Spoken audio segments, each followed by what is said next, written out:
Meet the people who are looking to make change. I just ultimately would like to help improve the lives of the elderly in Virginia. Their voices part of a collective effort To be a part of what's now looking like a wake-up call and change. to improve Virginia's nursing homes. I'm very hopeful. It's an issue that's come under scrutiny as health officials say the Commonwealth ranks 38th in the nation for quality of care, and as the state has failed to perform timely inspections and complaint investigations. There is no reason why Virginia, a state that can do so many things so well, should still continue to have nursing home care this bad. Following CBS 6's investigative reporting on the topic, Governor Glenn Youngkin signed an executive order aimed at strengthening the oversight of the industry. In part, it called for the creation of an advisory board to make policy recommendations, and the 20 members have now been announced. The lineup includes healthcare professionals, state government leaders, and advocates like Joanna Heiskell. So I'm honored to be able to be a sounding voice on the board for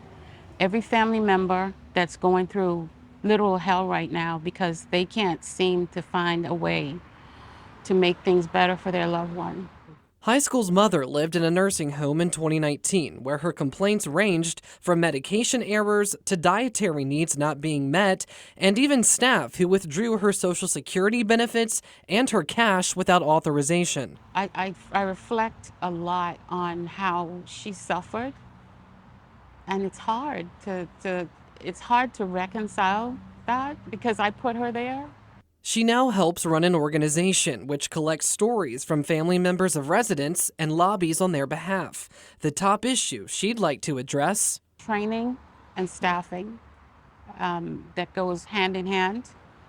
Training staff not only how to care for their loved ones, your loved one, but also training those who are in management how to actually manage. Then there's Peter Anderson, a plaintiff's attorney with experience investigating facilities and pouring through the records he subpoenas. What I've seen is the worst of the worst, unfortunately, anything from pressure ulcers to sexual assault cases occurring in the nursing home. What do you see as, the biggest issue facing the industry right now? It's not having sufficient resources to empower the nursing home staff. And what this comes down to is really a corporate negligence problem.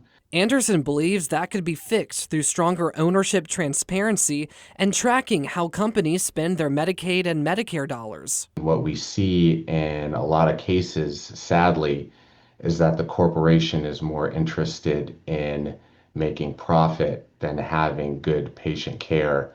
For James Dow with the Virginia AARP, he says solutions include expanding access and resources for folks entering the workforce and beefing up the agencies that hold facilities accountable. We need more inspectors to go in and actually provide the mandatory inspections that these facilities need to keep operating. And at the same time, we need to fully fund the long-term care ombudsman program, which has never been fully funded in Virginia. And representing the provider side on the board, nursing home administrator Mandy Gannon. We have to have the resources, I think, I know, in order to provide the care to the residents and the patients, and in order to grow staff. With her 30 years of experience, Gannon says she's seen how the industry has dramatically transformed. And one of the biggest changes, she says, is that residents in these facilities are much sicker than they used to be.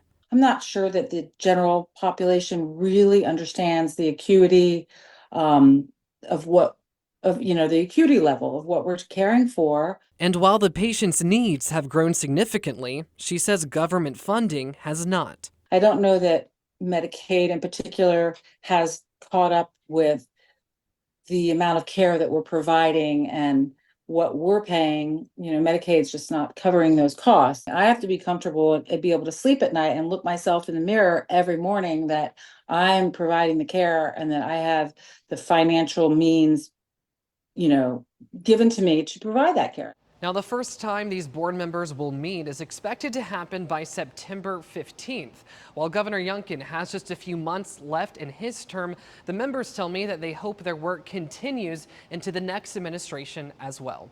I'm Tyler Lane for CBS 6 News.